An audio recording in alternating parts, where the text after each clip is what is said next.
Good morning.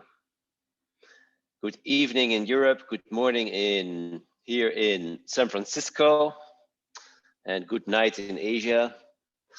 It is a real pleasure to see all of you here again at this Giesen Webinar on January 29th. Wow, I cannot believe that this month is almost coming to an end. And I want to welcome my colleague Marcus Young. And I just want to do a sound check. And hey, I see David there. Hello, David. Good morning. How are you? Hello, Katie. And I'll just give a chance for all the participants to join us before I introduce the folks. Marcus, I see your picture is kind of skewed. I'm getting it's like you're in a capsizing boat. Interesting. And it says I'm not even in the meeting. It says I'm waiting to join, so I don't know what's happening. On my side, it looks like you have joined. Okay, well, we'll just assume it's an issue on mine, or I can jump out and try again, but. Great.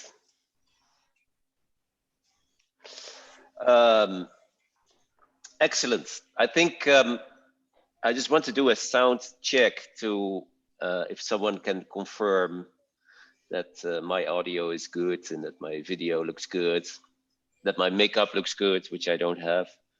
How does my sound come through, Marcus? Sounds good. Sounds good. Okay, perfect. Excellent. So as you might have been able to read, this will be a webinar that will be 2 hours. We have received in the past the request to be able to take a little bit more time with the topics. And before I continue, I just want to say hello to Marcus. How are you doing, Marcus? How is everything going? Yeah, things are great. Things are great. I'm excited to have a little bit more time, be a little bit more relaxed in this. It often does seem like we get into the meat of a topic only to have to shift gears again. So I'm glad folks suggested this. Exactly. Me too. Hey, and David, how are you this morning? Good morning. I'm good. I'm doing good. Thank you. This is David Sutfin. He is the Giesen representative and much more for North America, and he's based in Philadelphia. We are, or not in Philadelphia, in Pennsylvania. And he and his colleague Katie are frequent guests at the webinar. And then David, I didn't want to put you on the spot, but I thought, you know, it will always be nice to relate questions that Giesen clients and prospective clients have, to relate those also to you, since you do most of the daily communications with the clients. How is the temperature this morning in Pennsylvania? Oh, it's about 25. It's like 25 Fahrenheit. It feels colder than that though. I don't know what it is. Oh yeah. It's like a damp cold, you know. So. Yep. Yeah, it's cool. From my years living and growing up in Holland, I remember how that feels. And there's Katie. Hello, Katie. How are you? Good. How are you doing? Great, thank you. So I'm very happy to have this team together. And so having said that, I would say let's jump in today's topics. And I'm going to share my screen. And let me make sure that. And so Marcus, I just want to make sure that you can see my screen. Well, Giesen Webinar, January 2021. Looks good to me. Yep. Okay, perfect. So today's webinar is really focusing on the topic of the aspect of how to read coffee beans for profiling. And I think, you know, this requires a little bit of introduction. Today is nowadays when companies buy coffees from through their importers or through their suppliers, the importers nowadays do a fantastic job of doing all this inspection for you, cupping, moisture analysis, water activity analysis. And then today, we also nowadays have this sophisticated tools, software, like Giesen has the roast profiler, which is a really, really powerful software tool. And nowadays, coffee roasting machines like the Giesen machines are equipped with all kinds of thermocouples and probes that tell you what's going on, the bean temperature, air pressure, rate of rise.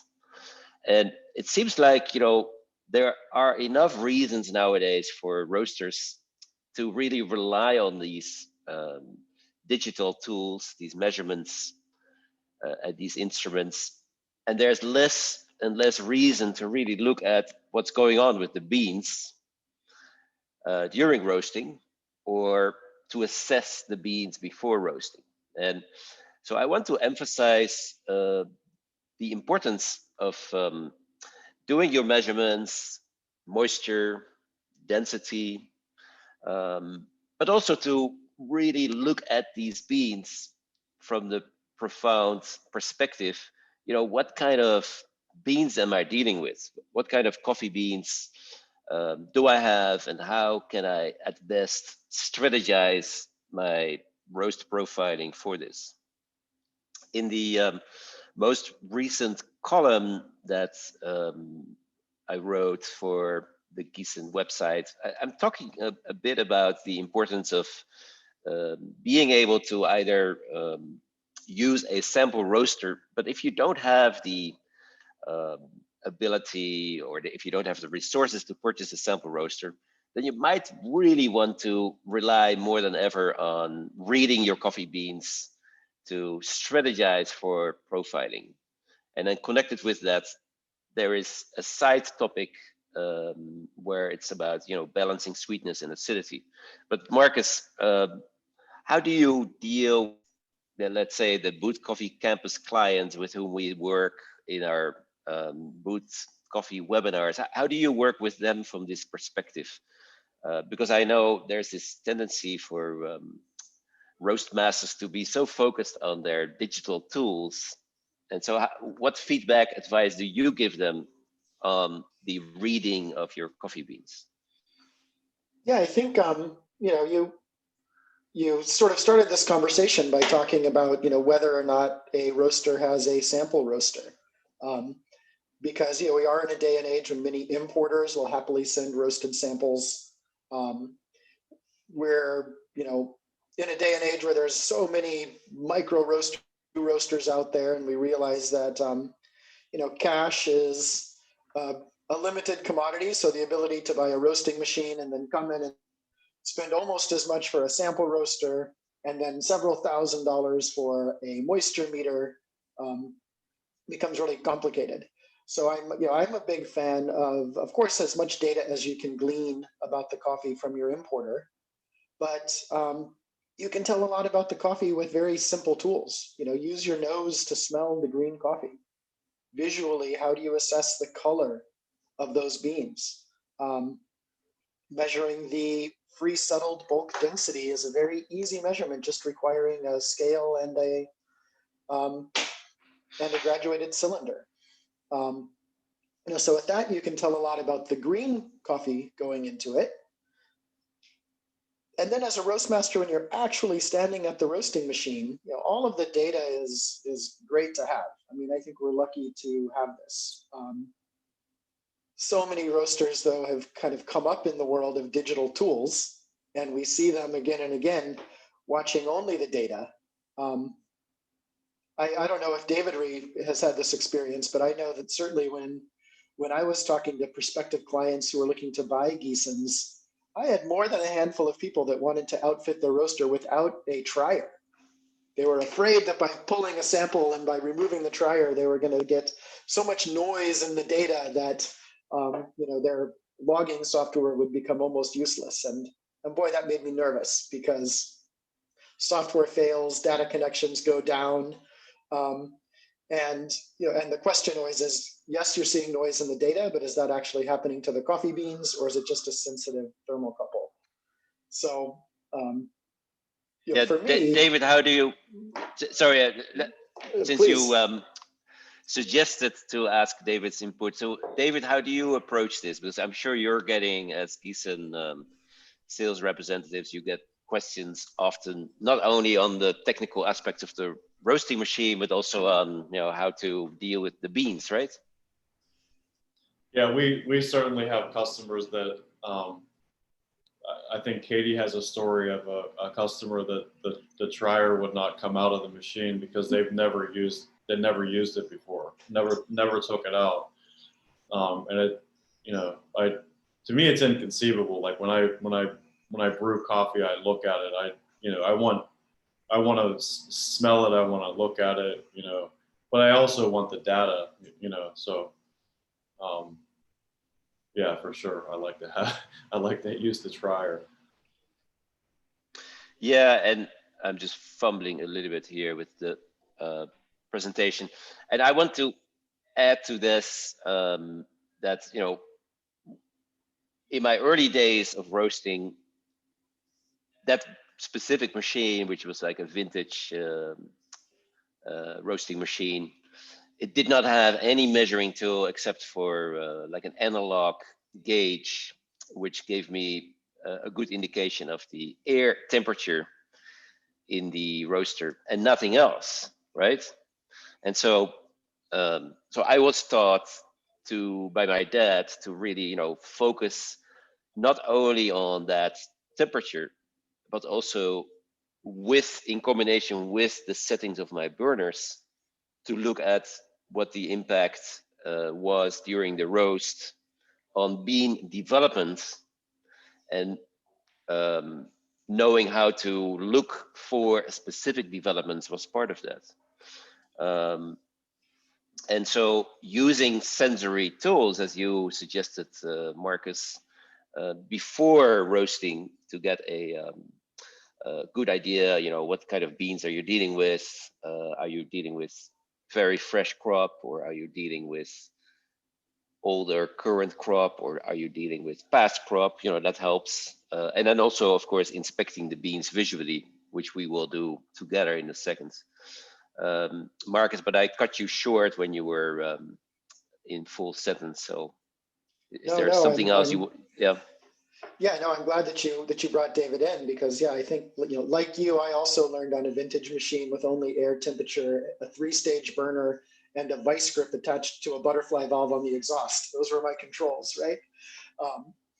And the sample roasters even were much more rudimentary. So I'm pretty much a roaster that watches the coffee. I mean, that's so enjoyable for me to be able to look at how the coffee is progressing, to smell what's happening to the coffee as it goes through its phases, to listen, of course, for first crack and other indications, even to watch changes in texture, changes in color, changes in size, to look for smoke or steam coming off the beans.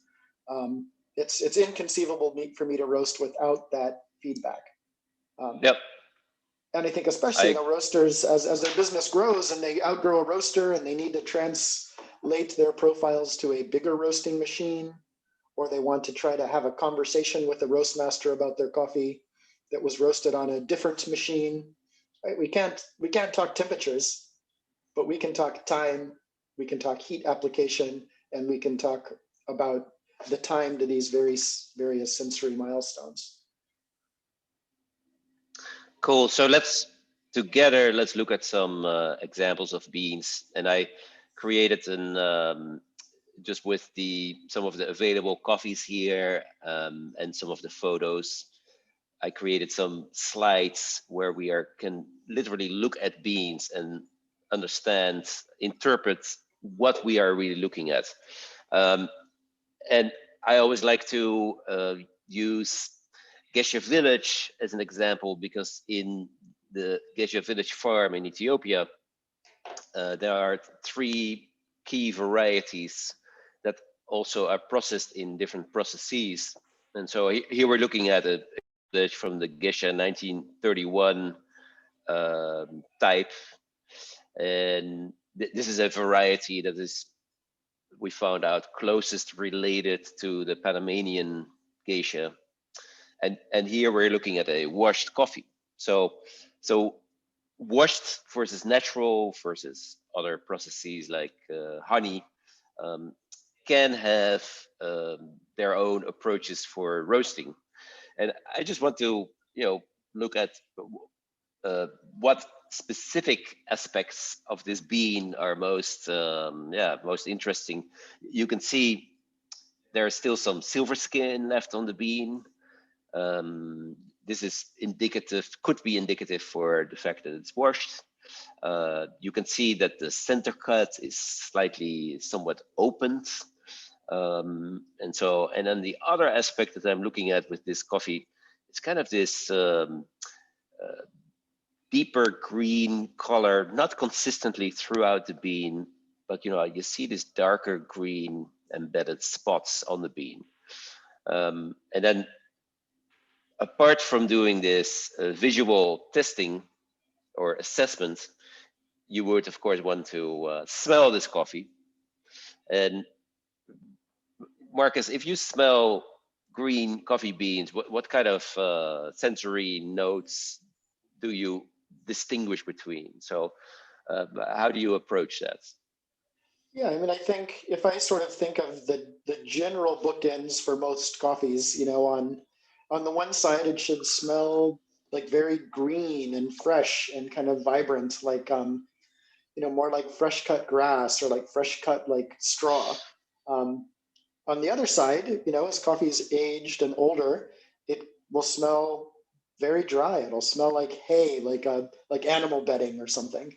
And when you get into coffees that are, really carefully processed and very distinct coffees, you can actually pick up some of that character that you might expect to find once you roast it. You'll note some fruit or a certain kind of almost wininess or sort of citric aromatic or tangy aromatic to the coffee as well, just in the green coffee. And when you smell green coffee beans, can the fragrance of the green coffee, in your opinion, be a precursor for what flavors might be able to found in the cup? Yeah, have 100%. you ever correlated that? Yeah. Yeah, 100%. I think when we talk about like the assessment for like the SCA, right? It's kind of a pass-fail. It smells clean, or it smells like some foreign taint. But that's yeah, for those of you, for those of you who have gone through the SCA courses and certifications, or if you do a Q test, then it's kind of a pass-fail. But I don't know, in the curriculum of SCA, there's no real emphasis yet on identifying specific sensory notes in green beans, right? That's what you're referring to. Exactly. But I think, yeah, definitely you can anticipate in an old past crop coffee is going to have in the green coffee some of those aromatics that lead to that kind of baggy flavor in the roasted coffee. And on the other side, a coffee like that, like this that we're looking at, this natural Geisha 1931 from Geisha Village, this coffee smells incredible. It's really loaded with fruit and it's really exotic and really dynamic. And guess what? I mean, it's well roasted. That's exactly what comes out in the cup as well. And you can also see this is a natural processed coffee, and the center cut has a different color than the washed coffee. You can see this is the natural, this is the washed, right? Or look at this one. This is an other variety, an other geisha type at Geisha Village. These coffees are a bit more dense also. So there's more mass in the bean, more cells per cubic micron. And in this case, you can see also that the color is like really even more embedded in the bean. The center cut is a bit more tight. And when I look at that, then I'm specifically thinking that this type that we're looking at now, this Gore Geisha washed, could be able to roast, be roasted with more initial heat. It could benefit from that.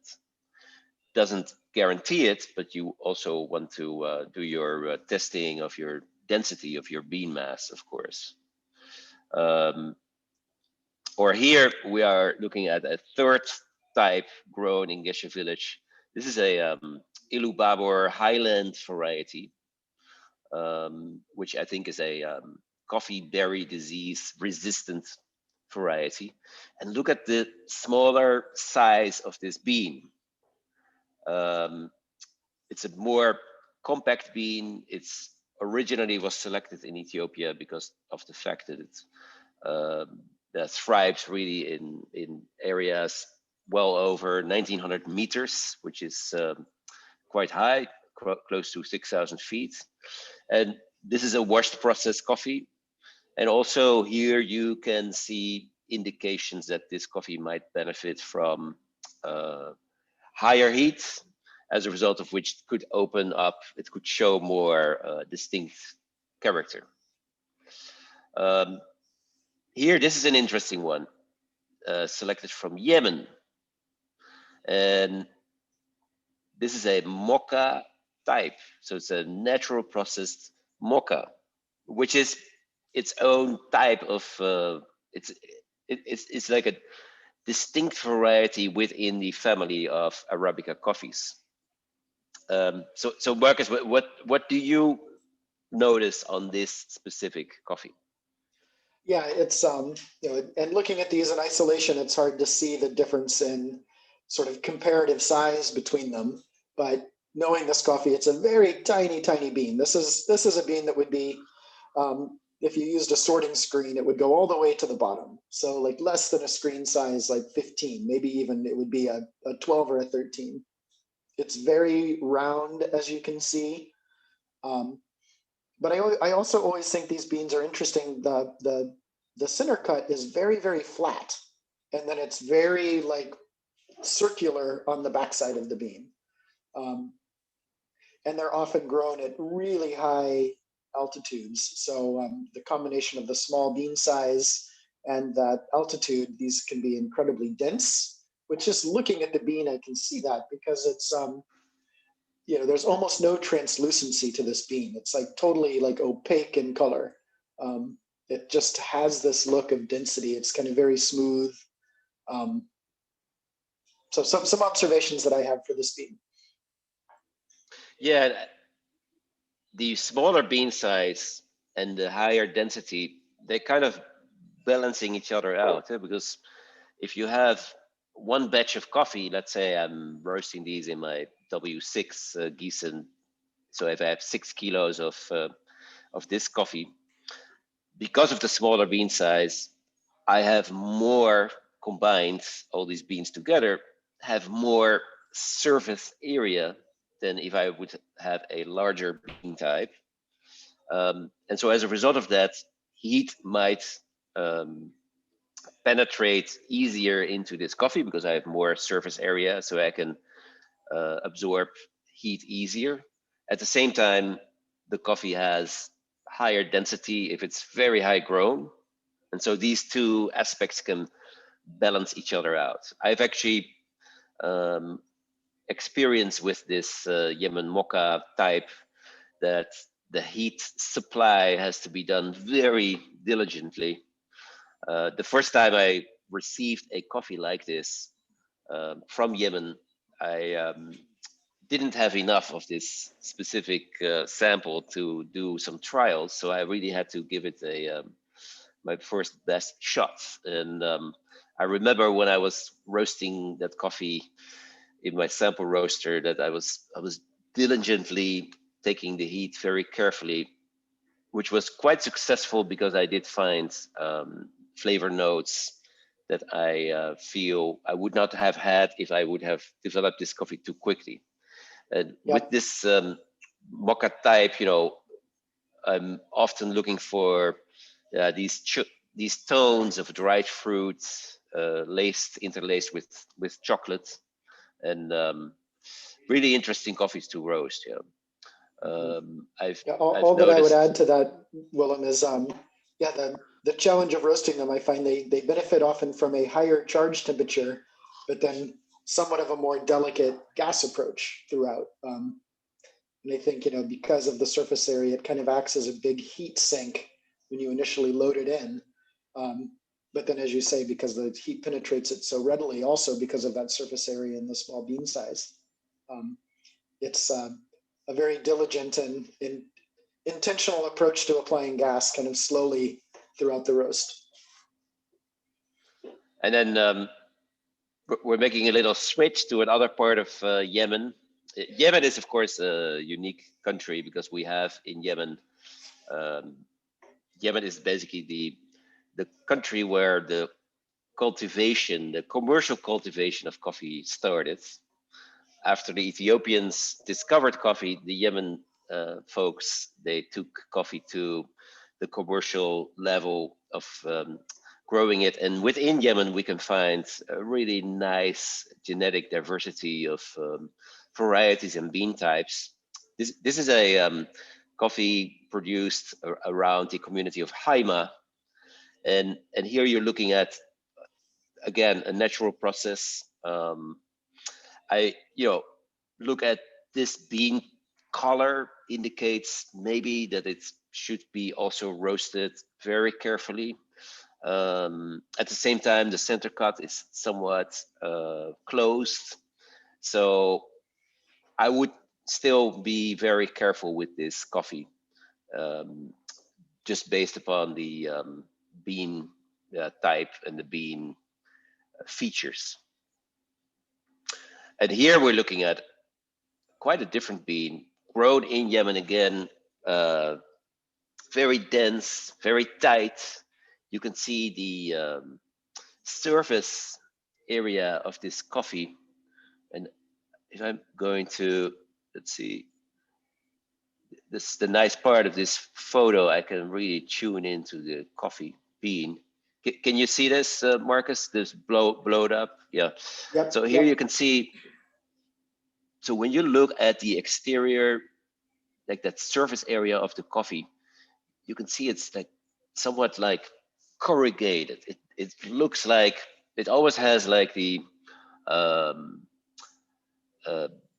it's like you're looking at the texture of ice, like, which is not smooth, but typically when you're taking it out, it's like slightly corrugated, slightly uneven.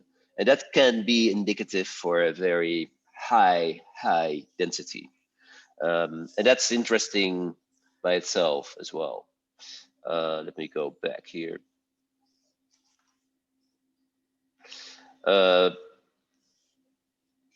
And this is from an area in Yemen, Ib, not as high as what we were looking at previously.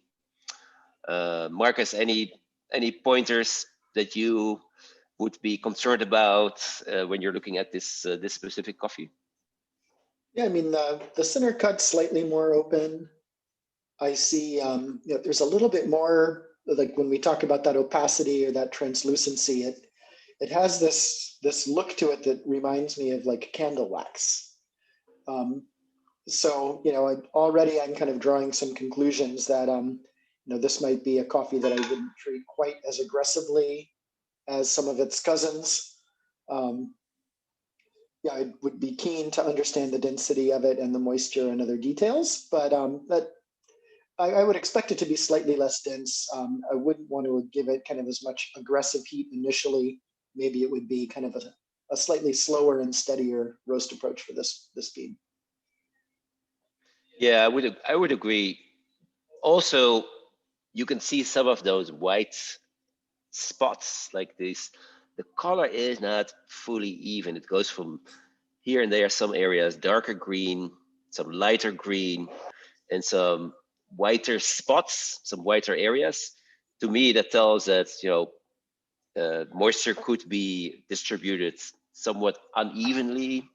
Maybe at some point in the making of this bean, the water activity was very high, as a result of which the drying throughout the cellular structure didn't evolve evenly.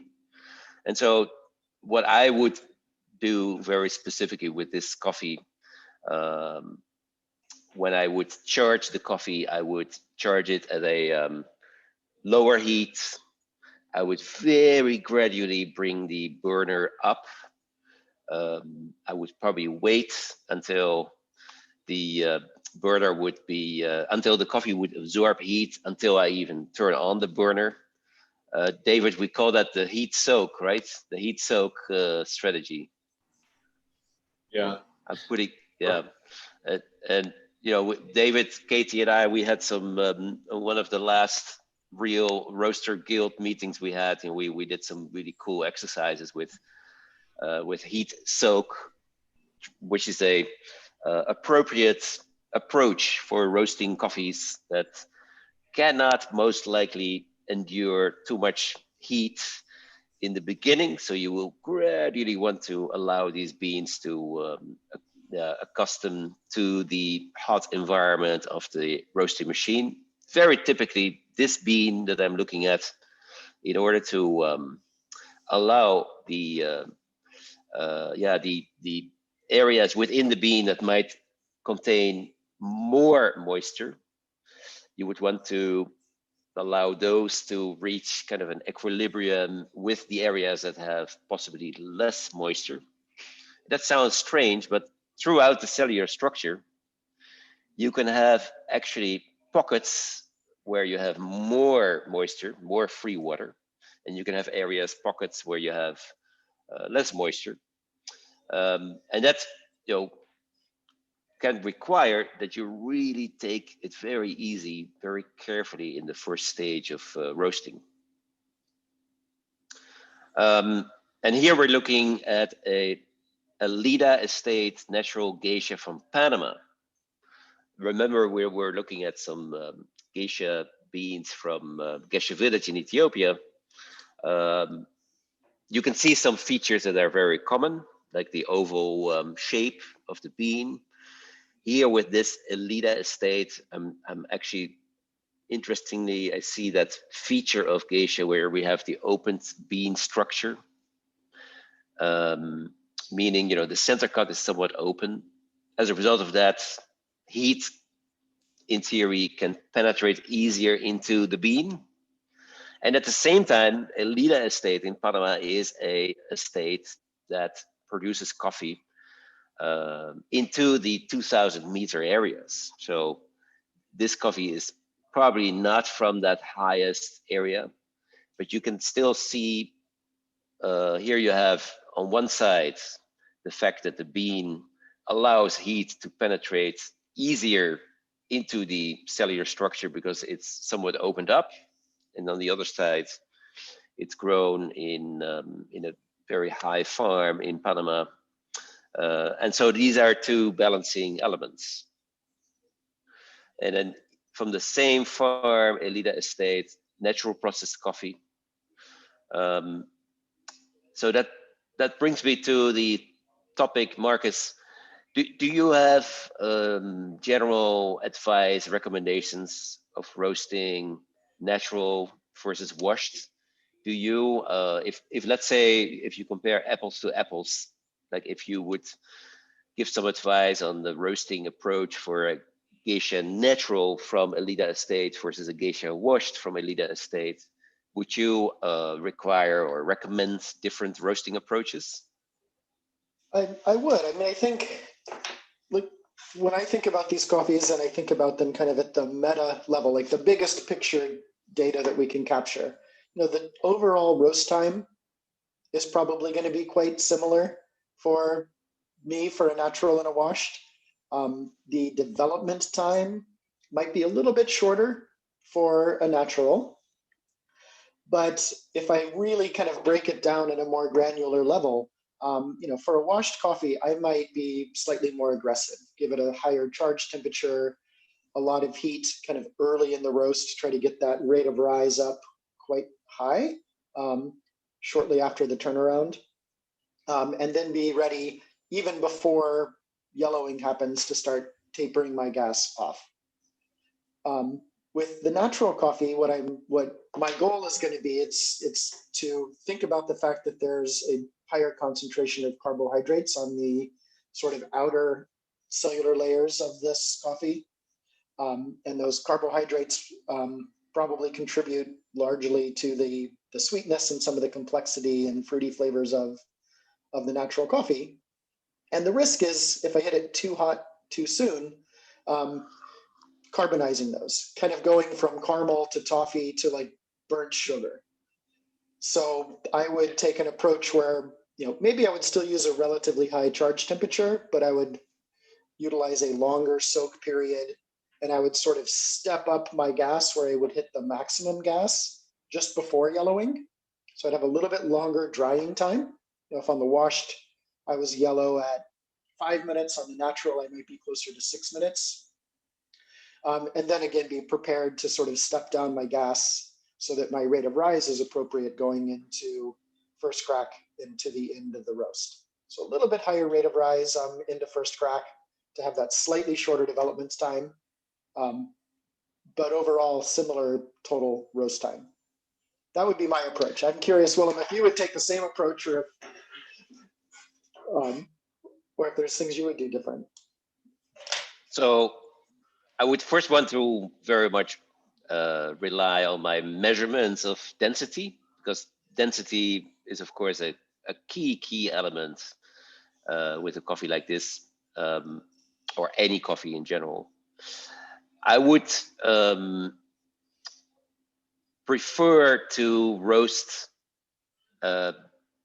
this type of bean or any natural with a heat soak, allowing the coffees to adjust, to get comfortable in the roaster, to say it in that way. So I think that agrees with what you just described, but I would be still very careful with my roasting approach. Mm-hmm. In addition to that, with the Giesen, we have this ability to control the air, right, David? Maybe you want to, David or Katie, would you want to add some words to that? So how we can adjust airflow with our Giesen roasters? I mean, for me, like with new roasters or with people that aren't familiar with Giesen, I generally advise just leaving it at the default setting. There's a lot of adjustments that you can do, and there's a lot of variables in your coffee as well. But when you're first learning either a new coffee or just your roaster in general, leaving it at the default setting of 110 pascals, I find that's more than enough airflow for most coffees. And it kind of takes away that element of additional control that can be really overwhelming when you're new. And also, if you're not sure about the coffee, I feel like you can really kind of get into the weeds with your profile that you're trying to do by adjusting the airflow as well as the heat, when trying to learn that new lot that you have. Yeah, so Katie was, thank you, referring to the fact that with the Giesen, you have this kind of a option to do air pressure profiling, right? And that's expressed through a number that uses Pascal as the measure to express that. And Pascal is basically an air pressure indicator here. And if you start roasting at 110 Pascal, that's on relatively on the lower scale of where it is possible. And you can take that as far as, I think, 200 or 220 Pascal, which means you're running a lot of air through your roaster. And with the Giesen, you can make things very interesting, complex as well. And so a good recommendation is, initially keep your air pressure constant. Don't fiddle around too much with this, but I've actually found with these very pricey coffees from like Elida Estate, that air pressure profiling can really expose the flavor profile of the coffee really well. But that's been a topic in the past, and we will cover this more in the future as well. And here you look at a Finca La Mula, that's our own farm in Panama. This is a washed geisha, and you can see here again, high density beans. I know that because we typically measure these out at 74 to 75 kilos per hectoliter, which is pretty high on that scale. And the washed La Mula geisha, as Mark has also indicated earlier, these coffees benefit from high heat in the beginning and kind of trying to challenge the coffee with the heat that you supply to it. So that gives you, all of you, a little bit of perspective on how to read coffee beans. Then during your roasting, you can of course also look at, what's going on inside the coffee beans. You can look at the beans with your trier. You could also open the beans to look at what the level of development you have going on. So here you can see this bean was taken out at the point where the Maillard reactions were kind of in full motion at 285 degrees Fahrenheit. And this is where the stage where chemical reactions really start to become very interesting. We have noticed in our roasting and cupping trials that allowing sufficient time for Maillard reactions to unfold will really help in the flavor profile of the coffee. I've noticed like an aspect like astringency can be really connected with not allowing to do these Maillard reactions in sufficient time. Marcus, you want to add to this? Maybe looking at this slide. Yeah, definitely. I think that Maillard reaction, that's where we're creating these melanoidins, these brown compounds that really seem to contribute to the mouthfeel, of which astringency is a component of kind of both aftertaste and mouthfeel, and ultimately sweetness as well. As you get into the later Maillard reactions, we actually have sucrose that's being condensed and browned, and sucrose is sugar, and that idea of caramelization is where you get this impression of sweetness in the cup as well. So yeah, here we are at the later stages. Yeah, this is kind of not too long before first crack starts occurring, and this is what Katie mentioned. Using your trier, looking at your beans, and not getting hyper obsessed with the fact that your bean temperature probe might show a little flick as a result of that, allows you to really get the cues and the information from your coffee in this case. And I think it's being like, able. I'm sorry, Willem, but yeah, just on that point. Go ahead. Yeah, go ahead. No, just on that point, it's balls in your court. No, go ahead. Okay. Yeah, and I think on that earlier slide where you're just at the beginning of these Maillard reactions, it's for consistency, you have to be able to recognize this, and you can't base it just on what your bean temperature is telling you. In earlier sessions where we did drum speed and things, we saw how different the temperature was for that yellowing, or that sort of sensory indication that Maillard is underway. And it has to be looking at the coffee and saying, yellow is yellow, there's no more green in it. Or smelling it and saying, yes, it smells like dry hay or straw. It doesn't smell like green and grassy any longer. It's really hard for me to imagine how I could consistently hit these milestones and identify these chemical reactions as being underway without having my coffee right in front of me. And I'll give you another perspective in this.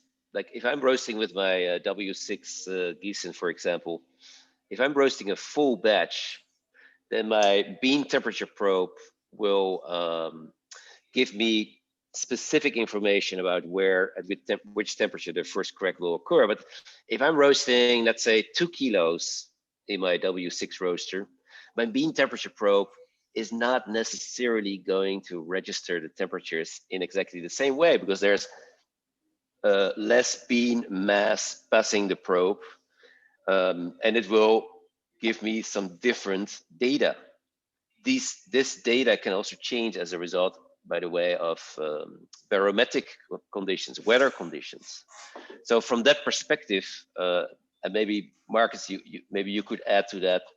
I'm just seeing there's a guest coming in here to the campus, but from that perspective, Marcus, could you maybe add a little bit more the reliability of your bean temperature probes under all conditions? 100%. It's the batch size, as Willem said, really can impact this. The coffee type, we have some coffees that we've been roasting quite a bit here for an upcoming virtual trip for coffee buyers to experience some Colombian coffees from Antioquia. And those coffees almost pretty reliably hit first crack at a temperature that's 10 to 15 degrees hotter than other coffee types that we more typically roast. And that, I don't know if that's because they're very fresh and maybe the water activity is a little high. Their moisture content is right where it should be. The density is in line with other coffees that we roast. But, and then while you talk, this is the guest I was referring to. Hey, Buna. This is Buna, our newest campus puppy. Marcus, if you whistle, then she will greet everyone in the camera. Oh, she cannot hear that now because I have my headset on. Yeah. But so Buna, the name Buna is basically, this is the word for coffee in the Amharic language. In Ethiopia, they speak Amharic as one of that's the national language. And Buna has this beautiful brown fur, and she's only 11 weeks old. But she's the ultimate coffee dog.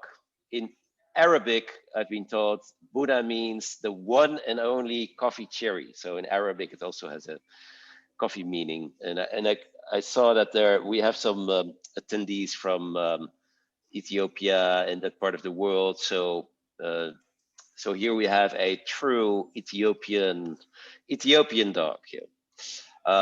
Getting back to the presentation. And so here we are at a stage where first crack has been occurring, and it's still maybe in the aftermath of the first crack. As you probably know, all of you, when first crack starts and continues, then the heat starts to escape the beans. We see at this point, we can see a distinct change in how our bean temperature probe starts to register heat. And you can also see the beans have been and start to expand more. They have been expanding. And at that point, you are already, since the start of the first crack, you're in your roast development time. And this is, of course, a critical phase in the development of the coffee. I know, sometimes your roasting machine is placed in noisy conditions where you cannot even hear the first crack. And at that point, very important it is to be able to also recognize that the first crack is happening. Some beans, they don't even allow the first crack to be heard because for whatever reason, they don't pop as clearly as other beans do, right, Marcus? Exactly. And so, yep. Yeah. But what tools do you use, Willem, to recognize first crack from a sensory standpoint if you can't hear it? So what I always try to do is right before the first crack, there's this point where the cellular structure of the beans opens up briefly. There's like an overpressure in the cells, which allows aromatics to escape because these oils becoming gases, volatile aromas, and that precursor, that aroma point, you know at that point that the first crack is about to start. You can also see specifically with washed coffees that the silver skin will start and the chaff will start to come off the beans at that point of the first crack. And you can also see right before the first crack that heat starts becoming exothermic. So heat wants to escape the beans. So these events will help you determine that your first crack is either about to start or that you're very close. Yeah. And then you of course have your color change, where your color would change from a kind of a cinnamon brown to more of a coffee brown, and that's also another indication that first crack is imminent, right? But you know, first crack from the perspective of the chemical transformations in the coffee is not nearly as significant as some of the other changes that you can see on the beans. So now we're getting into the coffees we selected for today's kind of roasting trial. Marcus and I, we've been playing around with the coffees that we chose for this session, and we have 4 different coffees that we pre-selected. A coffee from Mexico, from the Bustillo family. Maybe Marcus, you want to explain a little bit more about this coffee? Yeah, so this is a coffee. It's from the Sierra Madre del Sur in Mexico, near Guerrero. It's a coffee. It's imported by a Bay Area local called Hacienda Coffee. John is his name. He works very closely with this family. You know, it's a coffee that's on the lower elevation side, but it's very nice, consistent, well sorted, you know, well harvested, well grown Typica. And it's a coffee, you know, we've worked with quite a lot. This is a coffee that at its highlight, it has a lot of tropical fruit flavors, a lot of complex kind of honey, molassesy sweetness potential there. And it's a coffee that we, you know, now as you look at the picture, you can see the color is a little bit faded, a little bit pale. This is a good example of a past crop coffee as well. You know, when we took our measurements of it on that previous slide, you know, the moisture hasn't been degraded significantly. It's still above 11% moisture.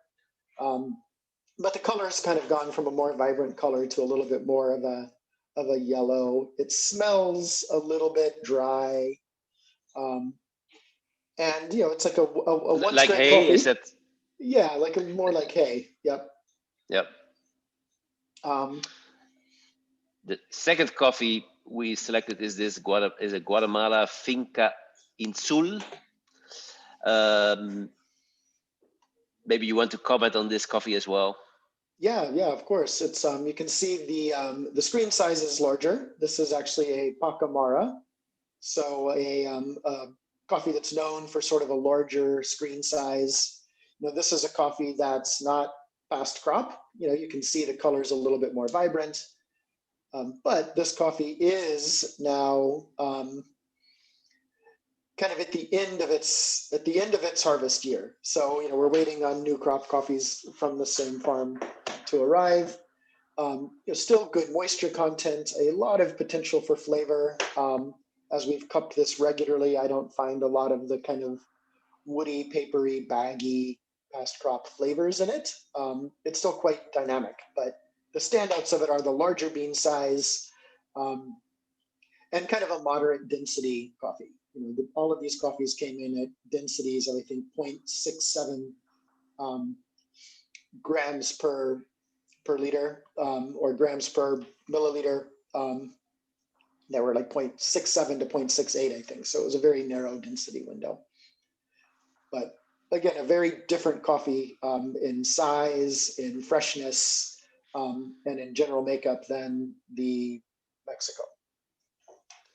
And the Pacamara is it's kind of a natural hybrid between Pacas, which is a variety somewhat related to the Bourbon, and the Maragogipe, Pacamara, that's where the name comes from. And the Maragogipe is an unusually large, low density bean, and the Pacas is a smaller, higher density bean. So it's kind of this hybrid version. It thrives really well in Latin America, Central America, countries like El Salvador, Nicaragua, and also in Guatemala, of course. And there was a question from Rick Appleton about, whether or not coffees from Mexico or Guatemala or Colombia have similar densities.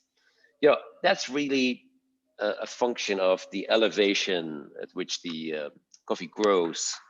The higher coffee grows, the higher on the mountain, the denser the coffees tend to be, and this you can measure of course as well. So yeah, and it Rick, sounds like Rick was also getting lower density readings for some of his coffees, which could just be a function of the tool that he's using. It's measuring free settled density really is sort of tool and operator dependent for consistent measurements.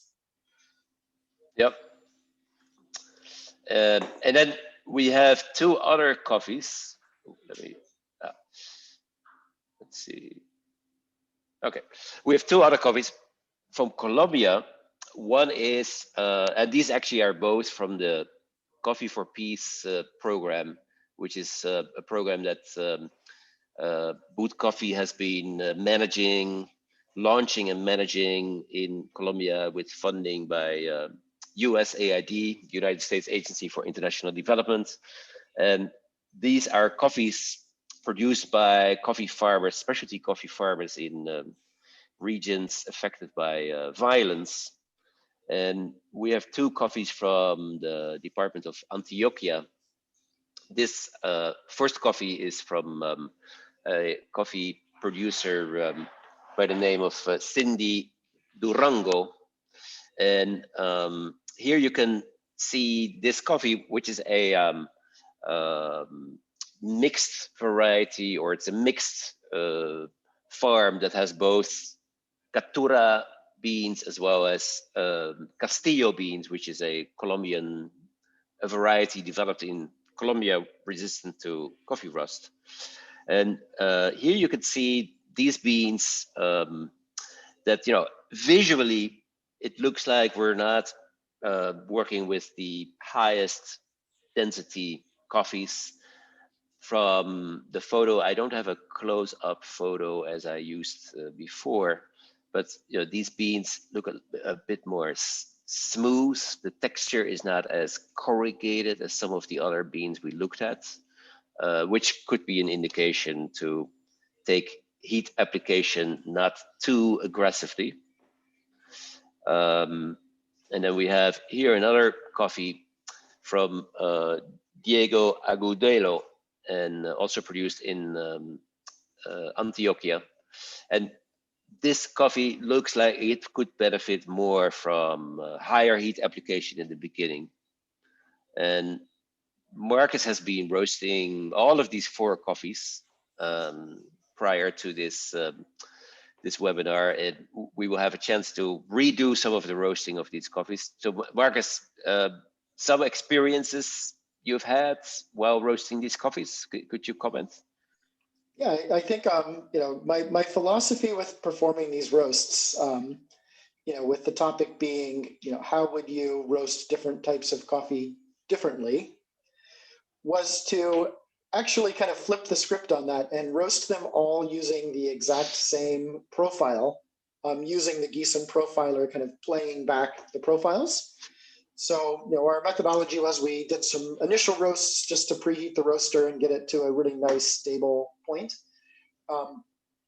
And then we had a reference profile for the Mexican coffee, and we just replayed it with same charge temperature, same gas application, same, for most of the coffee's basic end time and temperature for each of these roasts. And what that did is it really allowed us to see how different bean types actually respond differently to the same roaster settings. So we can see differences in faster roasts versus slower roasts.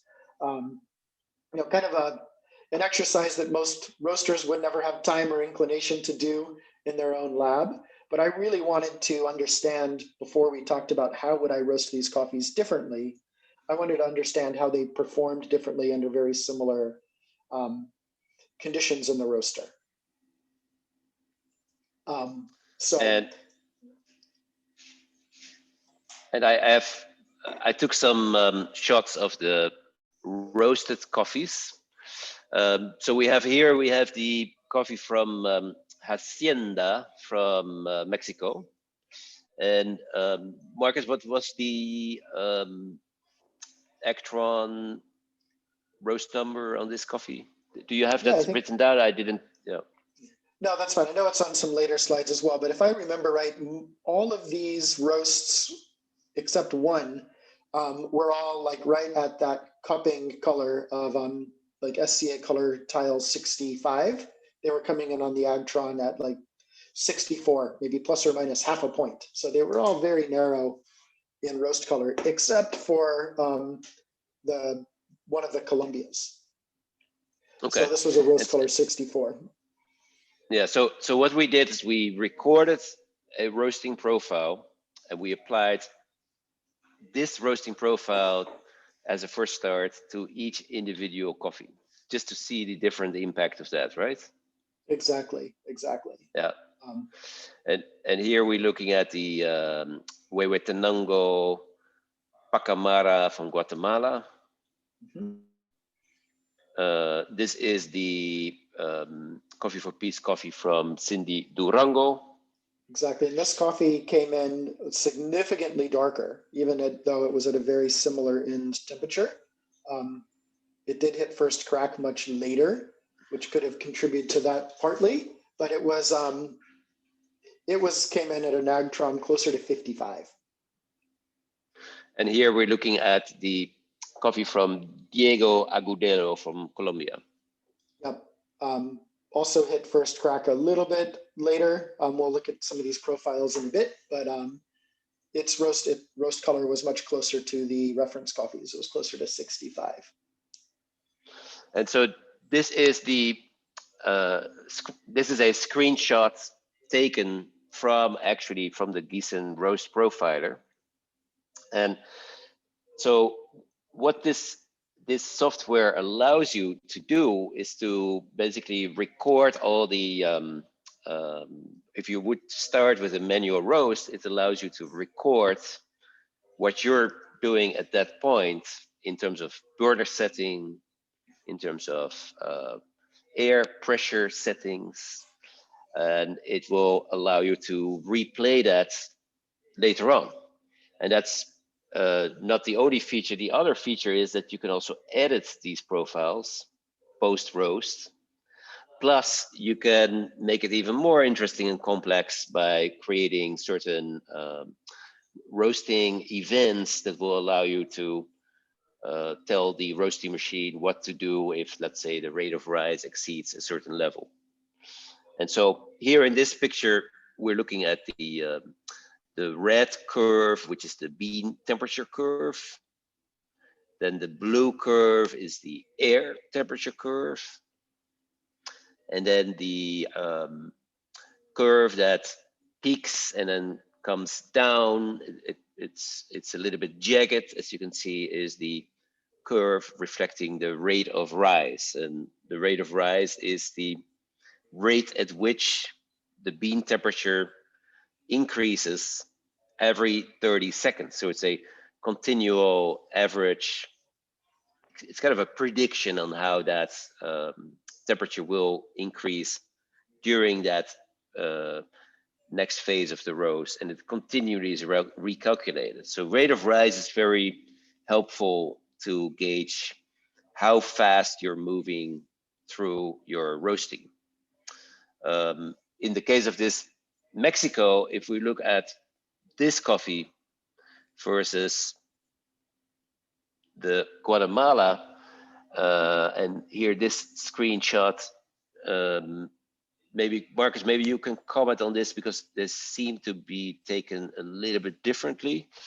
This the is shot actually itself, yeah. This is a video. This actually is a recording of the okay. entire roast. Yeah. Let me see if that works. Oh yeah. Good. Yeah. So you can see that reference profile is now stored here in the background, and I think we don't need to sit through an entire 13-minute roast, but if we move our cursor up, here we are, and we've seen now we're past the turning point. We can see that Guatemala coffee is roasting a little bit slower.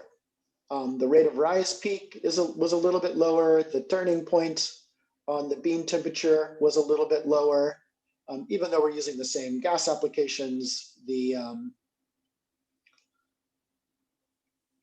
charge temperature was the same. You can see there's a little bit of noise in the data I talked about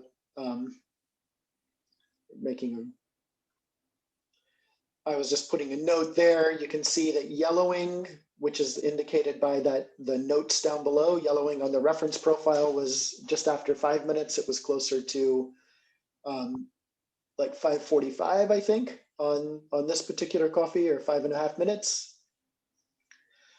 So in general, this roast just went slower. And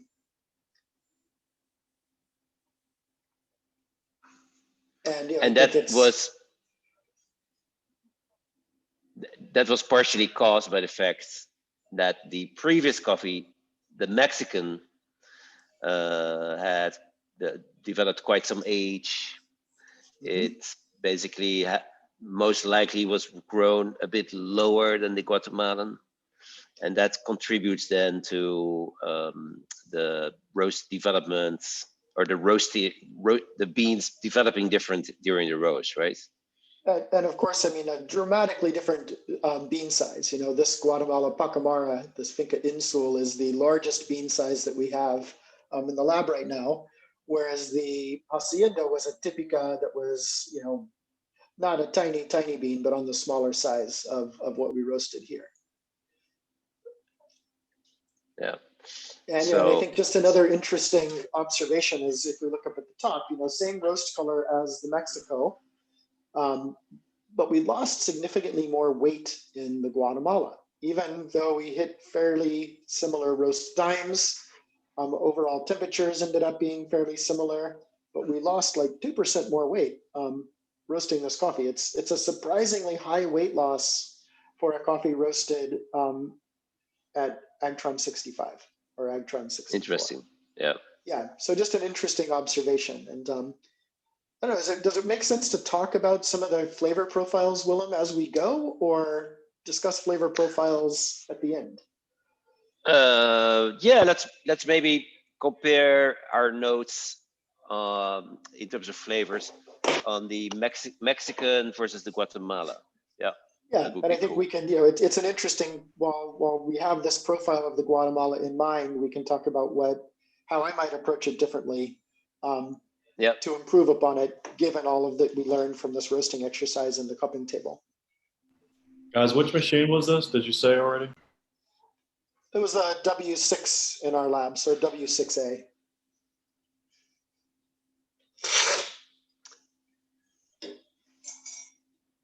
I'm going to quickly take another taste of this coffee. Maybe you can give me your tasting notes while I do another quick taste of this, or I can take my computer with me actually. So let's do that. Yeah, that's fine.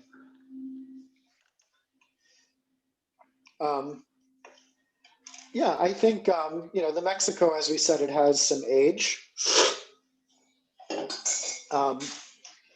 I can find hints of what was once a great coffee.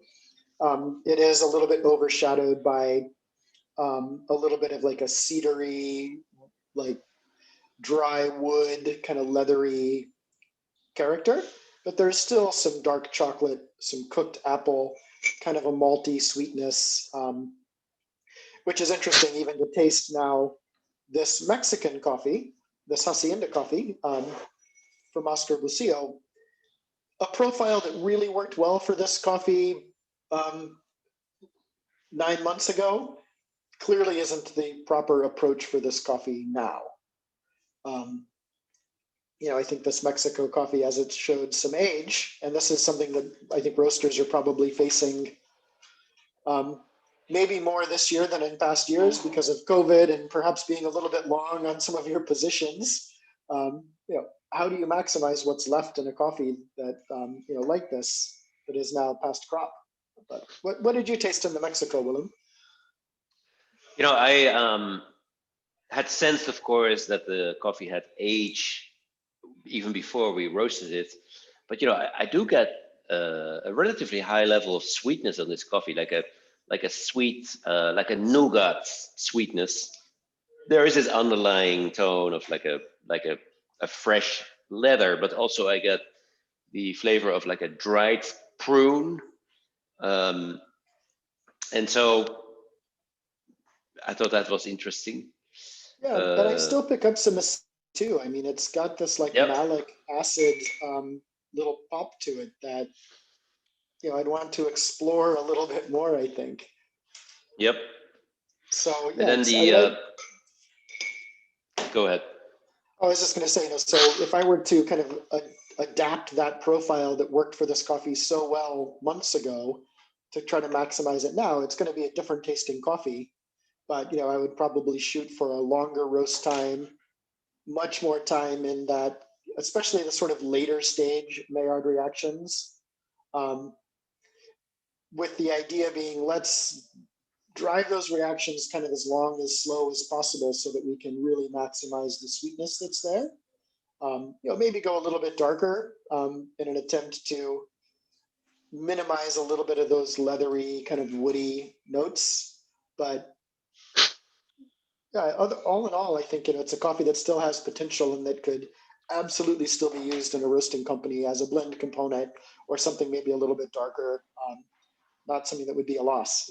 It still has so much potential. And then the Guatemala, the Pacamara Guatemala.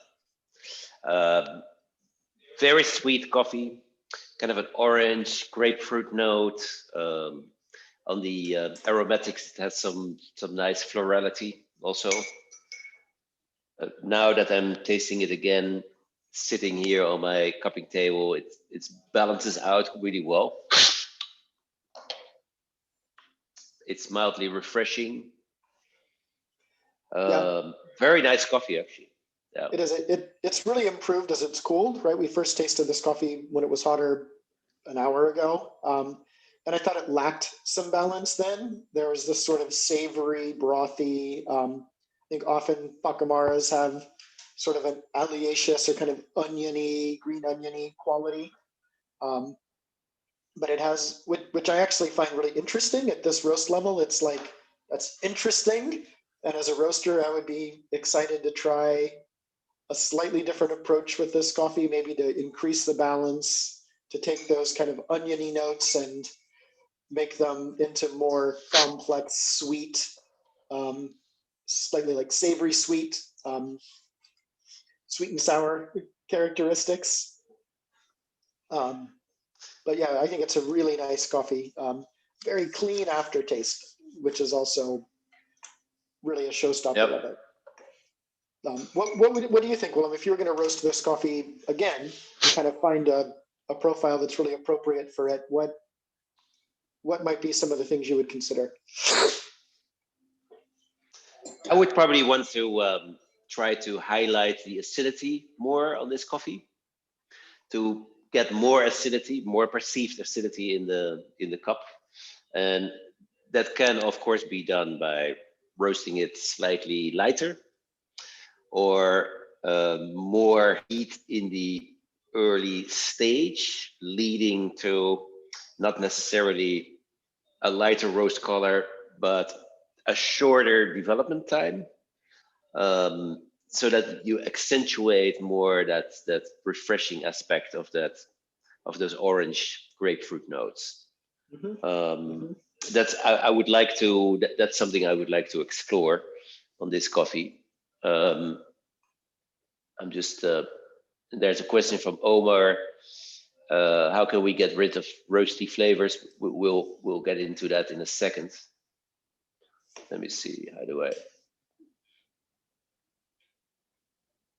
my screen is freezing up, and I think I'm now back. Yeah. This is actually the profile for the, this is the video for the profile of the Mexican, of the Guatemalan.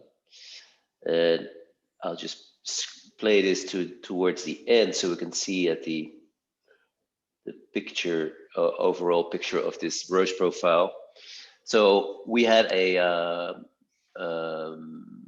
roast duration 11 minutes 15 seconds. Was that about that's about right? That's about right. Yep. Yeah. And you can see that the heat was increased to like 50%. These were not full batches, but these were 2 kilo batches on this Giesen. So the heat was for those 2 kilos set up to the maximum recommended heat level given the smaller batch size. And then, you know, gradually. And the low charge temperature too. We were charging these at like I think it's about 315 on the air temperature, a little hotter than 320 on the bean. So that was the other lever we were pulling to account for these pretty small batch sizes. Yep. And then you can see the rate of rise follows a very gradual decrease. It's not an extreme decline, but it's a very gradual decline. Marcus, what would you change on this coffee if you would roast it again?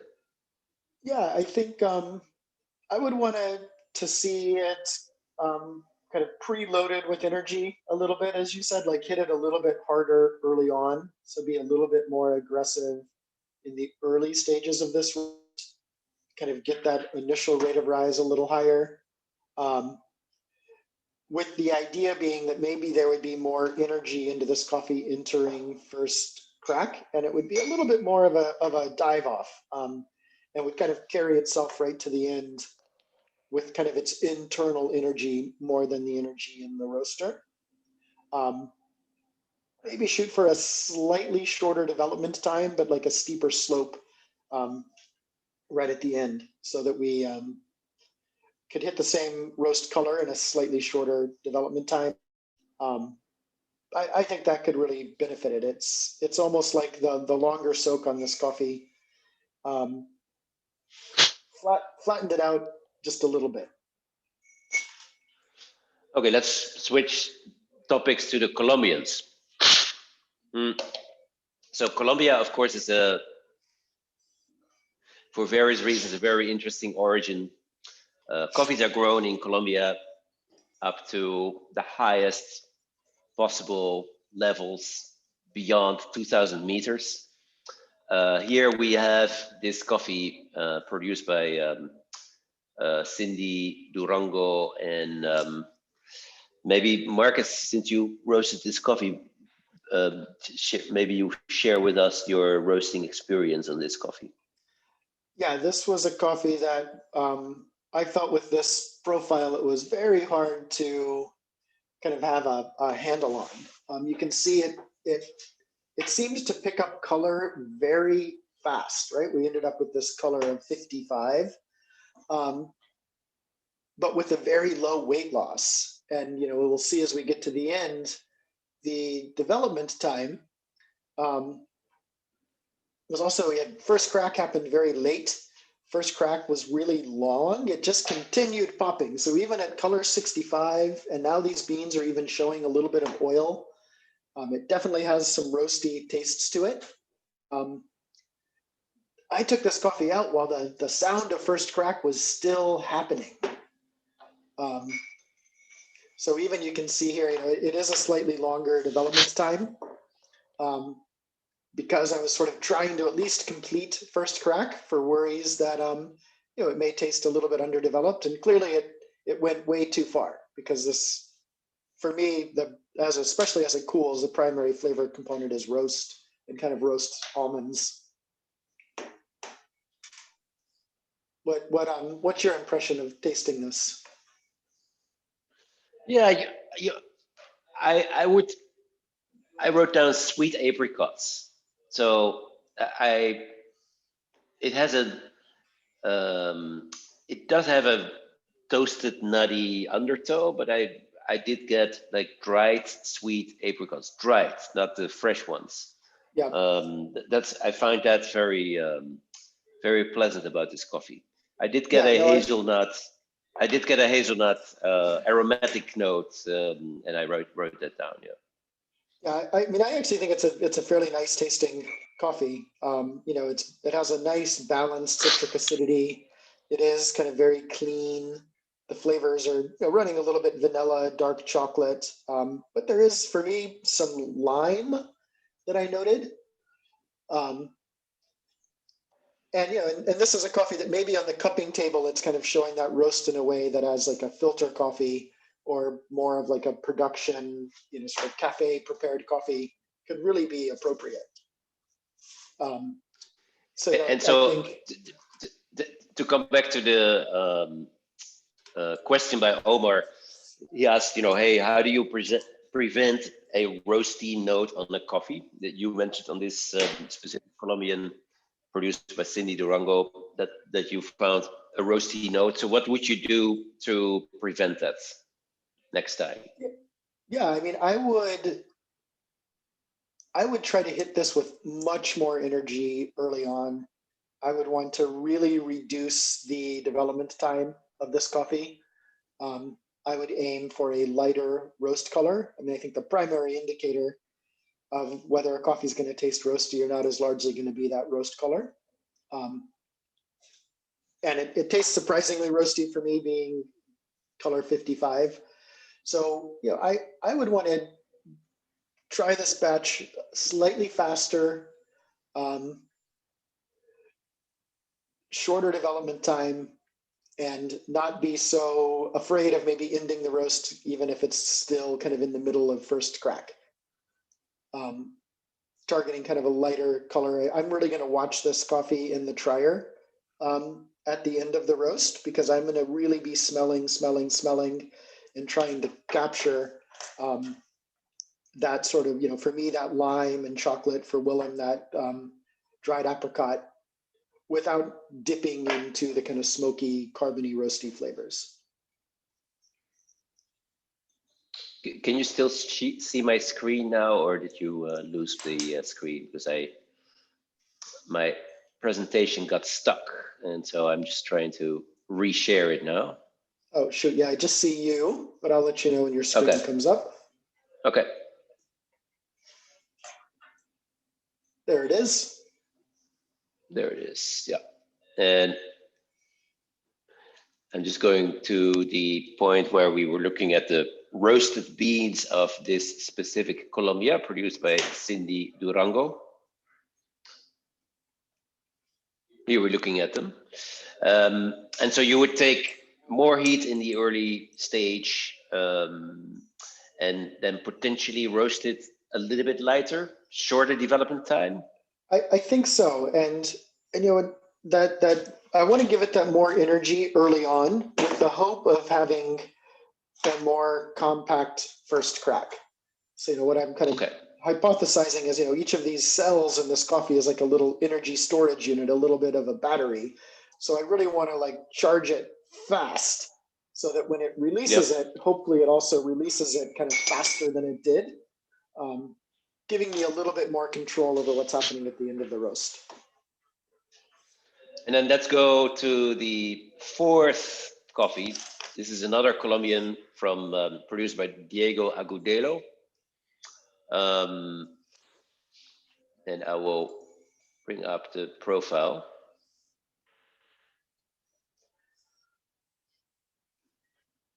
And here we are looking at this coffee. Oh.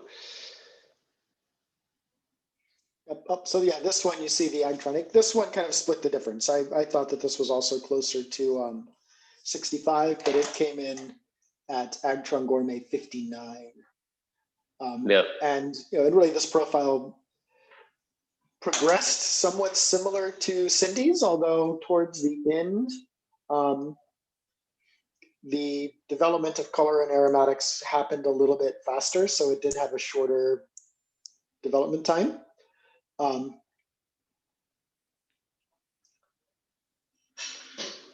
And so my flavor notes on this specific profile, and I'm just tasting it now again. But I commented to Marcus when we first discussed this coffee. It has a little bit of a singular flavor profile. Like I got green grapes, refreshing, but it didn't reveal too many other flavor notes. I would, if there would be one coffee I would vote to re-roast, it would be this one. Marcus, what were your comments on this coffee? Yeah, I think there was some nice qualities to it. It had sort of a refreshing, bright acidity, some milk chocolate. I thought the aromatics were superior to the flavor in the cup. It was honey, lemon, kind of a mild milk chocolate. But in the final analysis, I wrote that it was tight, just like it wasn't very expressive with flavor, and there was kind of like a sweet, bready or pastry kind of quality to the sweetness in the cup, which I would want to try to overcome. It seems that perhaps it was a little bit of these Maillard reactions that we talked about. If they extend for too long, you end up kind of developing enough of these compounds that they're sort of like bitter and flat tasting. And at the same time, with longer roasts, the acidity starts, by the measurable acidity, if you were to analyze it in the ground coffee, starts to decrease as well. So while there was some brightness, I want to think of an approach to capture more of that and to build on the sweetness that's there without it getting into these kind of bready characters. Great. So, and obviously, this gives you a little taste of how you can put your coffees to the test while profiling them. This by itself, this protocol of first applying one and the same profile to each of your coffees and then making decisions on how to adjust your profile based upon your sensory notes, your cupping notes, that's a really good approach of working in your roastery with your Giesen roaster or any other roasting machine that you have. Hopefully at some point it will be a Giesen roaster if it's not the Giesen yet. And that this shows you the right protocol or one of the possible protocol to use. And taking good decisions after you cup these coffees on how to then re-strategize the roasting of these coffees will help you tremendously in getting the maximum value out of your coffees. There's a question by Daniel Asfau, my coffee brother from Ethiopia, who currently is in the US. And hey, Daniel, his question is, what is the best way to manage while roasting aged coffee and or old crop, either for cupping lab or large batch roast from any best origin countries accordingly? So how do you deal with older crop, past crop, or aged crop coffees? Generically, if you would give an advice on this, Marcus, what would you say? So how do you deal with old crop coffees best? Longer roast times, specifically, and I know that's very generic, but I would sort of think if for example, on a typical profile for a coffee when it's fresh, maybe I'm seeing the yellowing begin at 5.5 minutes and first crack at, say, 9.5 or 10 minutes. For an older coffee, I may extend the time to yellowing just slightly to like 6 minutes, but then I would really extend that time from yellowing to first crack. And might aim for first crack at something like 12 minutes instead. And even being more granular, I would try to extend that time from kind of the middle point of the roast. So if yellowing is, say, at 300 Fahrenheit, and first crack is maybe at 380, maybe that timing from like 350 to 380, I would really try to draw it out. That's often when you're smelling the coffee in the dryer, it's smelling kind of very bready and getting into smelling like cooking sugars. So I would want to draw out the development of those compounds to try to sort of capture the most from the sugars that are in the coffee. And then, and so, yep. And so with coffees that are aged, you would roast them slower and possibly a little bit lighter or with less development time, or what would be your advice towards the end of the roast?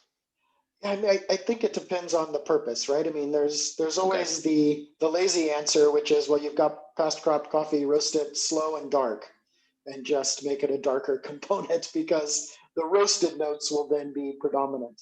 But if you still want to use it for a coffee that's a little bit lighter, I would target still the similar end color, but with a slightly shorter development time, with the idea of maximizing the acids that are still present in the coffee. It's often the acid that kind of falls off the most, so you lose those fresh, those fruity, those more dynamic flavors in the cup. Cool. Then there's a question from Abdul Rahman. Hello, Abdul. If I'm aiming specifically for an espresso roast, would I perform any changes with respect to development time? Wow, this by itself, I think, is a topic that lends itself very well for a webinar by itself. I think specifically when we're discussing the aspect of espresso extraction in regard, then we specifically have to ask ourselves, what type of what balance are we looking for? So my first comment is on doing an espresso roast. Before strategizing for such a roast, you will want to cup that specific coffee really well. You want to understand through a traditional cupping profile. You want to understand, how much acidity does this coffee have? What's the quality of the acidity? How easy is it to balance out sweetness if I'm doing a cupping roast? And then when you're going to strategize for espresso extraction, you need to take into consideration that espresso as a brewing style, it only allows 25, 30 seconds for the coffee to reveal its flavors. So when it comes to development time for espresso, your first question should be, how much acidity do you want to expose in your espresso? And what is the quality of that acidity? Because your development time and the flavor profile as the espresso extraction are very much interconnected. More development time on your coffee, so a slower roast, will reduce acidity, potentially enhance sweetness, but it can also lead, more development time can also lead to astringency and bitterness in the espresso. And so here we are entering a really interesting set of topics. Marcus, can you lend your expertise for this purpose to help up? Yeah, I think espresso is such a loaded question because there's so many styles of espresso. Even here in our country, the U.S., I think East Coast espresso tends to be more ristretto, smaller, more intense shots, whereas here on the West Coast, people are pulling espressos that are much higher volume, more lungo shots. Some cafes even serve espressos in cappuccino cups now. And I think, the ristretto profile, that very short, fast brew time, tends to lead to these very acidic notes if you don't accommodate for that brewing style in the roast. I think some of the more trendy West Coast US espressos now are being prepared that way because they want to capture more of the sort of origin characteristic. They're thinking about, well, let's just roast the coffee so it tastes great and let the barista find the sweet spot in the coffee. That's not practical for most wholesale roasters where you have baristas of varying skill levels. So I think often it's thinking of a roasting approach, and particularly through development time, it's roasting in a way that will turn down the acidity that naturally is increased when you brew coffee as espresso. But it's so complicated. This could be an entire topic. Are you brewing espresso just to drink as espresso, or is it going to be used in milk? It's a fascinating topic. The short answer is I would look to a little bit longer development time, but it's, as Willem said, it's not quite that simple because it has to start on the cupping table and what the potential for the acidity in that coffee is. And David, this is where we also enter into your realm of expertise, because your other business is really in the realm of espresso and working not only as a technician but also as a cafe owner. So I'm sure you have some good advice in this realm. Maybe you want to give a concise answer to Abdul Rahman's question. Development time versus the flavor profile of espresso. What would be your feedback on that? Yeah, I mean, what I would have to say, I think, would just echo the things that Marcus had to say. But we have, some clients want that, a little bit more, slightly more developed espresso roast, and it's going into a lot of different types of businesses. Like at our cafe, we just ran into an issue that was. I thought it was kind of interesting. I'm still not quite sure what happened in the roast because it was a blend. So we have, 3 different coffees that we use, and they're all roasted. They're roasted pretty consistently, the same, types of coffee, same country of origin. But, we weren't able to get the espresso to really extract well until we dropped the pressure. We have a slayer machine, and it's got the ability to change the profiles with the machine, and we weren't really able to get that coffee to extract well until we were able to drop the pressure down with the pump pressure on the machine. And so I think that is a little bit to Marcus's point, where you can have different profiles in your roast, but the barista has to be able to have the equipment or the ability to react to it, at the cafe level. Yeah, and good point. And it's further complicated by days off of roast, and I think we see more barista competitors and more cafes and roasters even. Sometimes their espressos now are rested for 2, 3. I've even seen like up to 6 weeks. And I wonder how much of that has to do with like a roasting approach and giving it time to create a more balanced cup as well. 6 weeks being an exceptionally long time to hold your coffee before brewing espresso. More common, I think, is 10 days, 2 weeks, but That's Yeah, good point. fascinating. Yep. Thank you, Abdulrahman. Yep. This is a great question. It will be a great webinar topic, I think. Espresso roasting by itself. So we're approaching, getting closer towards the end of this session. I want to invite those of you that have not asked any questions, but you do have questions, to bring forward your questions. And I'm just looking here in our chat box. So feel free to do this. Which we're going to do actually a live roast. Yes. Okay. Perfect. So we have a coffee lined up, and this is the last coffee, the Colombian coffee from Diego Agudelo.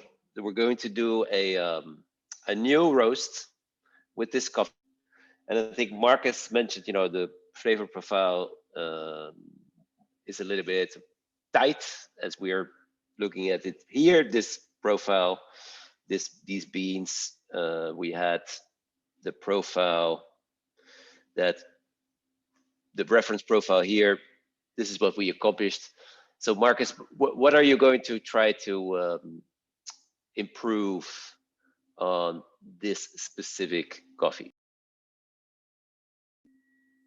Yeah, I'm going to roast this coffee, hit it with more heat initially. Try to give it a little bit more of a rolling, kind of intense first crack is the hope.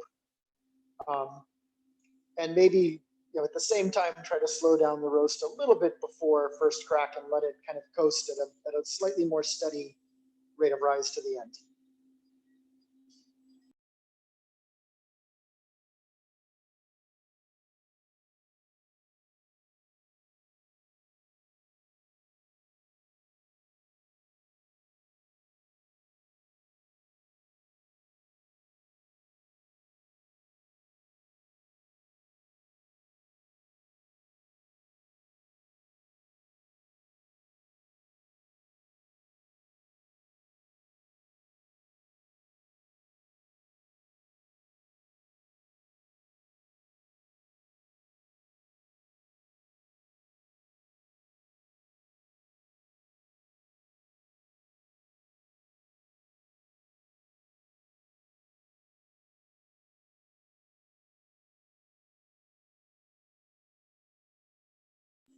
All right, so I'm unmuted here, everybody, and I'm going to share my screen to the profiler. You see, it's just been idling here, but I do have I'm going to use the same profile that we were using before, just as a reference. So you can see it's loaded up here. But rather than play the profile, I'm going to just have the roaster provided as a reference, so I can override those settings as we go. And right now I'm a little bit hotter on my charge temperature, so that's good, because I want to hit it a little bit harder initially. And I'm going to set my set point here at a point where it won't let the roaster kind of run away from me. Reference profile, and I'm just going to start roasting.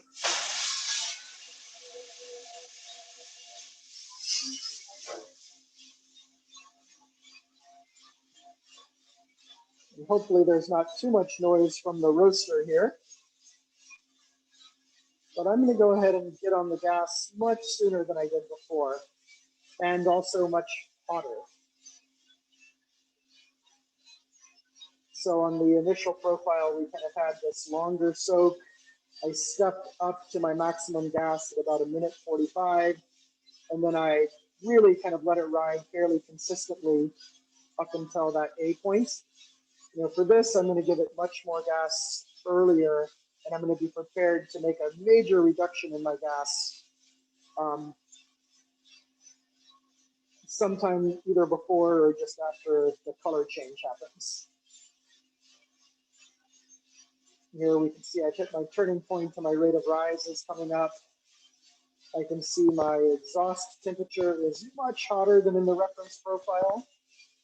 So I should be able to achieve and maintain a much higher rate of rise. Not only did I turn on the gas earlier, I turned it on to 60% rather than 45%. So just a much more aggressive roast for this coffee, which means I need to watch the coffee closely so that I don't overdo it.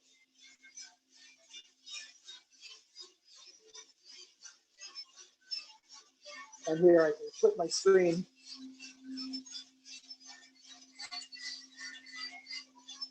Still very early in the roast.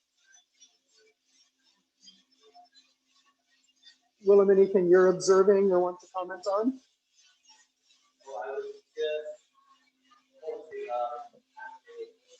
Sorry, Willem's answering a question here, but you can see I have all this energy in early on, but it's starting to taper off. Here I am now. My rate of rise is coming down. It's tracking pretty closely to the reference roast. I can also see my bean temperature is just slightly hotter than the reference, but not significantly. So yeah, I think I'm on track for a slightly faster roast at this point. But I don't want to make too many changes right away. I want to let this this roast progress, as this sort of trial. I also do just want to point out, I typically roast at a slightly higher airflow than the default setting for the Giesen. Right now I'm at 140 pascals. That's the purple line here in my profile, or you can see it up here in my control system.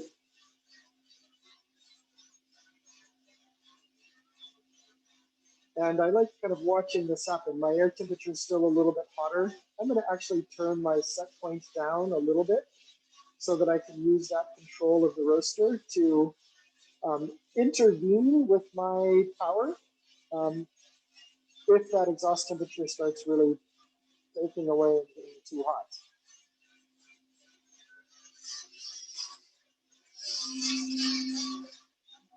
And coming back to the coffee here, see, we're kind of at that stage where the coffee is really, it's easier to see in the sight glass. It's really getting brighter when I smell it. It's that very distinct kind of fresh grass aromatic.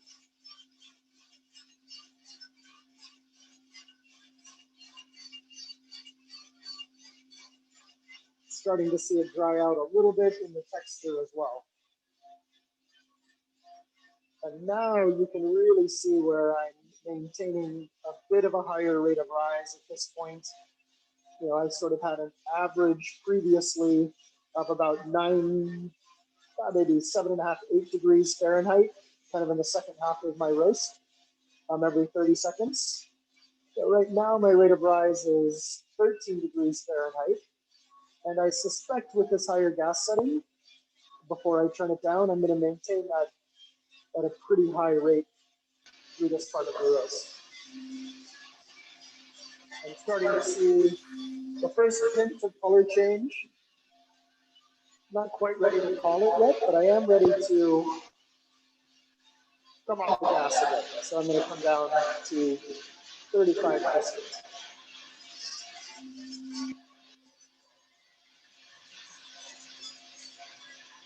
And very clear indication of color change. So I'm going to record that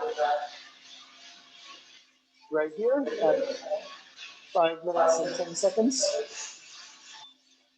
So faster than my reference. And so, Marcus, what do you do specifically different now versus in the first roast on this coffee? So what's the key difference at this stage? Yeah, my key difference is, I basically, rather than kind of a slow and steady gas application, which was in the reference, I hit it very hard, very early. So now I'm going to be taking the gas away. a little bit more aggressively as well. So you can see I was very hot and I've stepped down now to only 20%. And yeah, I'm kind of prepared to go even lower than that, so that I don't have too much energy and don't hit first crack at an incredibly early time. That's now my challenge. But I want to let the color get just a little bit darker before I do that. I want to try to not quite stall the roast, but slow it down,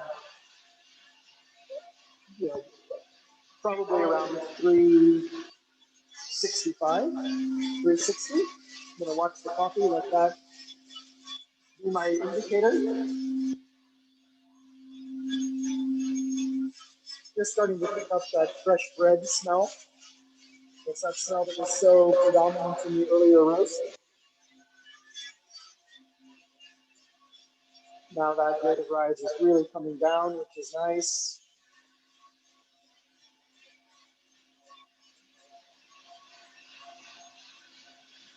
So initially that tightness of the flavor profile that you commented on, will this potentially balance out the flavor profile more?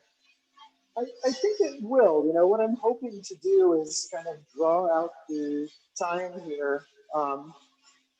See if I was too aggressive coming down on my heat, but I want to try to draw out some of these Maillard reactions, these kind of later Maillard reactions, to hopefully develop more of these compounds, more of the sucrose in this coffee, to create kind of a more complex sweetness, not this kind of one-dimensional ready sweetness. So we're now at starting to smell some sugar.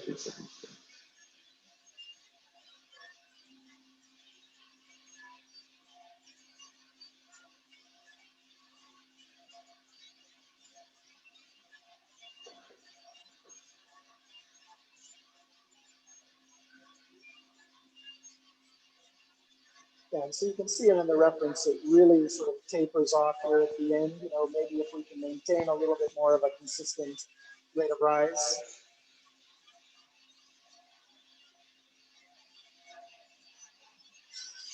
Very close to first crack. It's nice. Yeah, so I can see versus the reference profile, we had a higher rate of rise in the early stage, but now we're actually tipping under that reference profile. So now our rate of rise is lower than in the reference profile.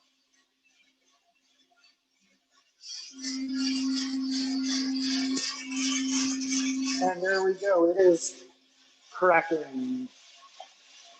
So very similar time to first crack. We're about 15 seconds earlier, but at a slower rate. And you can see the coffee. It's got the color. You know, I can recognize it partially when you get to know your bean. It's got a little bit of a raisin appearance to it. So, but now I want to carefully manage my heat because I don't want to crash my rate of rise too much. I really kind of want to give it enough energy to drive my rate of rise right to the end of my roast. So I'm watching my development time down here at 7%. There we go. I've got my rate of rise kind of under control. I'll use the logic in the roaster to help me manage my burner here by adjusting my set point appropriately. And of course, don't forget about the coffee. This smells great. I am. Give it just a little more time.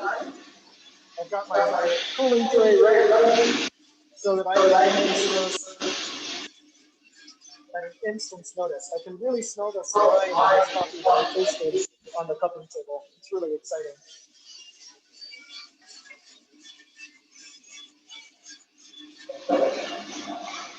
All right. 14% development time, just about 11 minutes, 55 seconds. Nice. Stop the profiler here so I don't have too much junk in my data.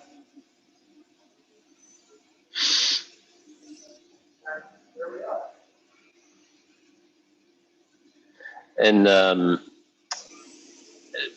this roast versus the previous one on this coffee, development percentage or development time is a little bit longer, right?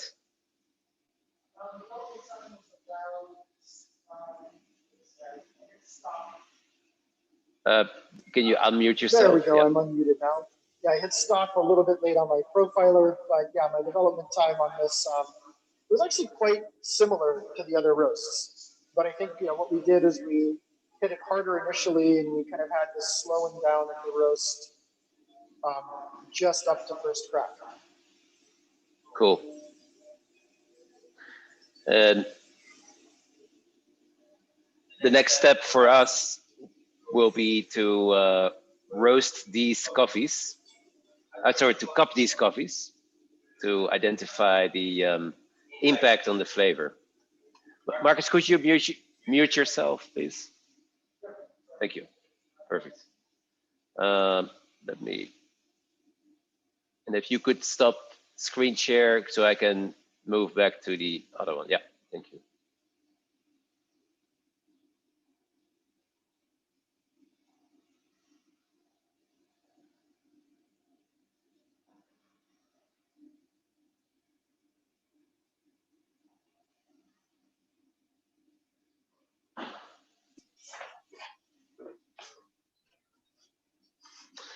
So we have come to the end of this webinar. I think this was really cool to be able to take more time for these topics. And I feel, with a combination of doing live roasting, some cupping, and with our presentations and our comments by David and Katie and Marcus, that we can give you almost the aroma of the coffee through our digital connections. It's not the real deal, but it gives us something very close. That was very nice. Thank you, David, Katie, for being here. Thanks, Willem and Marcus. Yeah, thank you, Marcus. Absolutely. That was really good. Yeah. Thank you, Willem. And yeah, and just one last comment on the aroma. Boy, ending that roast when I did, I had sort of thought I would have a longer development time, but the aromatics were so perfect in the trier at that moment that I was using, to kind of go back to that idea of using your senses as much as the data. I just had to end it then because my nose was telling me this was the sweet spot. We'll see if it is or not in the cupping table. Exactly. Yeah. We'll be able to do that very soon. And here you can also see the schedule for webinars that we have coming up in February, and in March will be online soon. I would say, sign up. Some of these courses, they book out at some point because we don't allow more than a certain number of participants. But Marcus, we see participation in these webinars from all over, right, nowadays. It's we do. Yeah. Yeah, I was impressed to have our recent cupping together virtual tasting course. We had students in the UK and in Saudi Arabia. Really great to send coffees to everybody all over the world and be able to get together virtually and taste coffees together and calibrate and discuss what we experienced, including some geisha village coffees. So it's pretty cool. Nice. And then for those of you who are interested, you can always send us a couple of your roast profiles so we can feature them in our webinars, upcoming webinars, or we would be happy to help you with some of your profiling questions if you send us your distinct samples. That's what we're here for. Our next Giesen webinar will be the last Friday of March, the last Friday of February. And And we are here always to help you guys out. Good luck, and we'll be in touch soon. Happy roasting. Have a great weekend. Stay healthy, and see you soon. Bye-bye.